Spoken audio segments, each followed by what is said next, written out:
Hey everyone, welcome back to the Go Skills Challenge. We've got an interesting scenario for you, and our Excel expert Claudia Buckley has all the details for you to solve this challenge. Hi.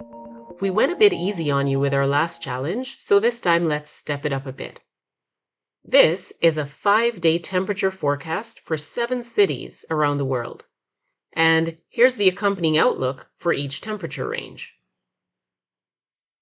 Let's create drop-down lists for the city and day, and also create formulas that'll pick up the temperature from the table and display the outlook that corresponds to that temperature. Got it? So, drop-down list, temperature, outlook. Easy? Prove it.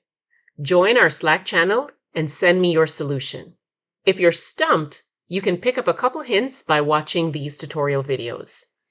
I'll post my solution next week, but I hope to see yours before then. So, do you have what it takes to successfully complete this challenge? To get started, click on the link in the description and download the files you need. Let us know your progress or any suggestions you might have in the comments section below. Or even better, join the GoSkills Slack channel and chat with other Excel pros about your approach. Link in the description. And if you want to know Claudia's solution, subscribe to this channel. And when we release the solution video, you'll get the full step-by-step rundown of how to solve the challenge. So good luck, everyone.